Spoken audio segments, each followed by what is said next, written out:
Hello bachcho, let's read the question. The question says, brown color gas NO2 dimerizes into a colorless gas N2O4 given by the following reaction. तो हमें ये reaction given है and the intensity of brown color in the reaction mixture can be increased by increasing temperature, decreasing pressure, decreasing temperature और both A and B. तो question में पूछ रहा है कि जो NO2 है हमारी वो ब्राउन कलर गैस है एंड N2O4 जो है वो कलरलेस गैस है एंड NO2 जो है वो डायमराइज हो रही है। ठीक है, ये इक्विलिब्रियम स्टेट में है ये।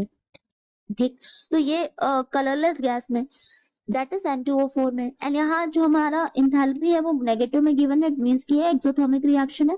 सो क्वेश्चन में पूछ रहा है कि जो ब्राउन कलर की इंटेंसिटी है, मतलब जो NO2 गैस है उसकी वो जो ब्राउन कलर की उसकी इंटेंसिटी है, ठीक है, वो किस तरह से इंक्रीज होगी। रिएक्शन मिक्सचर हमारा जो ब्राउन कलर का है वो किस तरह से इंक्रीज होगा अगर हमने टेम्परेचर को बढ़ा दिया या हमने प्रेशर को घटा दिया या हमने टेम्परेचर को घटा दिया या हमने टेम्परेचर को बढ़ाया एंड प्रेशर को घटा दिया। तो किस तरह से किस अरेंजमेंट में हमारा जो ब्राउन कलर की इंटेंसिटी है वो इंक्रीज होगी। तो ये हमारा की कॉन्सेप्ट है।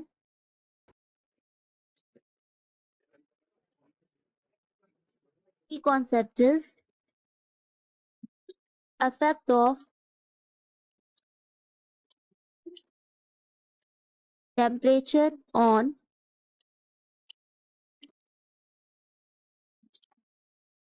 इक्विलिब्रियम। ठीक है, effect of temperature on equilibrium। सो इस रिएक्शन को समझने के लिए हम एक एक्सपेरिमेंट को समझेंगे, ठीक है, एंड इसके थ्रू हम इस रिएक्शन को समझेंगे कि यहाँ पर ब्राउन कलर की इंटेंसिटी कैसे इंक्रीज होगी। इनको समझने के लिए पहले हम एक बीकर लेंगे। ठीक है, इस बीकर में हमने टेस्ट ट्यूब पुट किया है, 2 टेस्ट ट्यूब पुट किए हैं। ठीक है, एंड इसको सील कर दिया। इस टेस्ट ट्यूब में है हमारी NO2 गैस जिसको हमने प्रिपेयर किया है by adding the copper turnings into the concentrated HNO3। ठीक है, तो कॉन्सेंट्रेटेड HNO3 में कॉपर टर्निंग्स को जब ऐड करते हैं तो हमारी NO2 गैस प्रिपेयर होती है।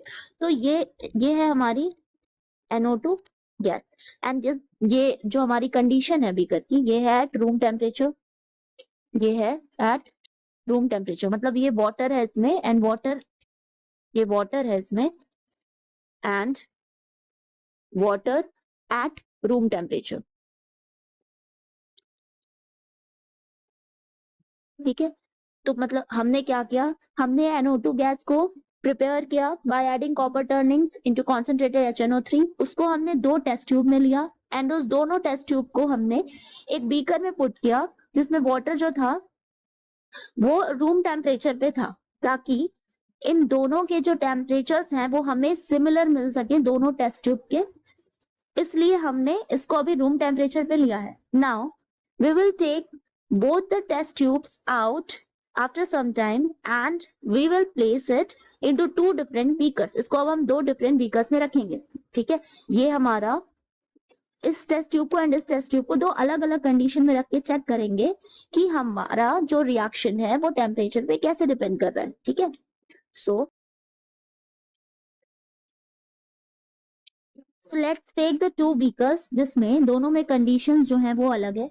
यहाँ पर जो टेस्ट ट्यूब रखा जाएगा वो फ्रीजिंग मिक्सचर होगा, मतलब फ्रीजिंग कंडीशंस है, टेम्परेचर बहुत लो है, जबकि this is the first one and this is the second one.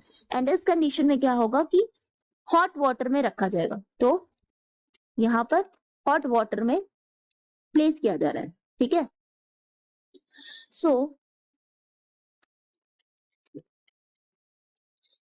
तो ये हमारा बीकर टेस्ट ट्यूब जो है वो बीकर पे प्लेस किया गया एंड यहाँ पर प्लेस किया गया। ठीक है, ये फ्रीजिंग कंडीशंस है, तो ये हमारी हो जाएंगी, ये फ्रीजिंग कंडीशन है एंड ये है हमारा वाटर, हॉट वाटर।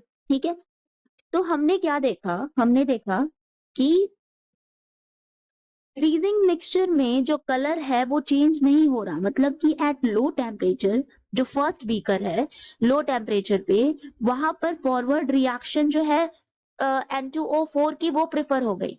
ठीक है, फॉरवर्ड रिएक्शन मतलब कि ये जो हमारा रिएक्शन था, ये जो हमारा गिवन रिएक्शन है, ठीक है, रिएक्शन क्या है, 2NO2 इन गैसियस स्टेट, ये क्या इक्विलिब्रियम में है with N2O4 in gaseous state, and ये हमारा ब्राउन कलर है, ब्राउन कलर्ड गैस, जबकि ये कलरलेस गैस है। ठीक है, तो हमने क्या देखा कि लो टेम्परेचर पे, यहां पर क्या था, लो टेम्परेचर था, यहां पर लो टेम्परेचर है, तो लो टेम्परेचर पे जो रिएक्शन है वो फॉरवर्ड डायरेक्शन में हुई है। ठीक है, फॉरवर्ड हुई है reaction, is in forward direction, it means forward direction में हो रही है, तो NO2 से N2O4 बनेगा, इट मींस की more colourless gas will be form. हमने देखा कि बहुत सारी कलरलेस गैस बन रही है। ठीक है, N2O4 प्रेफर कर रहा है क्योंकि रिएक्शन क्या है, एक्सोथर्मिक है, रिएक्शन इज एक्सोथर्मिक। ठीक है, तो इंटेंसिटी ऑफ ब्राउन कलर जो हो गई वो NO2 की इंटेंसिटी वो डिक्रीज कर गई, तो फर्स्ट वाले कंडीशन में जो ब्राउन कलर है वो डिक्रीज कर गया। यहाँ पर brown colour gas intensity decreases, जबकि सेकेंड कंडीशन में क्या हुआ कि जो इंटेंसिटी है वो इंक्रीज कर गई। ठीक है, in in beaker to high temperature favours, तो यहाँ पर क्या हुआ, यहाँ पर high temperature, high temperature favors the reverse reaction, favors the reverse reaction of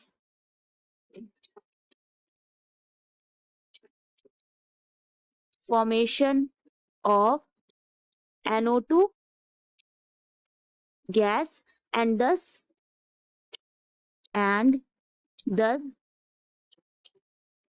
brown color intensify, तो ब्राउन कलर की इंटेंसिटी क्या हो गई, ब्राउन कलर इंटेंसिफाइज, उसकी इंटेंसिटी इंक्रीज कर रही है। यहाँ पर ये हमारा ब्राउन कलर हो गया, डार्क हो गया, और जबकि यहाँ पर इंटेंसिटी ब्राउन कलर की डिक्रीज हो गई। सो यहाँ हमने क्या देखा कि ऑन इंक्रीजिंग द टेम्परेचर, जब टेम्परेचर बढ़ाया गया तो जो रिएक्शन थी वो रिवर्स रिएक्शन हो गई, मतलब कि ये रिएक्शन इधर की तरफ हो गई, रिवर्स हो गई, और ज्यादा NO2 गैस प्रोड्यूस हुआ, ब्राउन कलर की इंटेंसिटी ज्यादा हो गई, जबकि जब हमने टेम्परेचर फर्स्ट बीकर में देखा कि जब टेम्परेचर कम था तो इस तरफ फॉरवर्ड की तरफ रिएक्शन शिफ्ट हो गया और मोर कलरलेस गैस प्रोड्यूस हो गई। Means the intensity of brown color in the reaction mixture can be increased by increasing temperature. So the final answer is A. Hope you understand it well. Best of luck.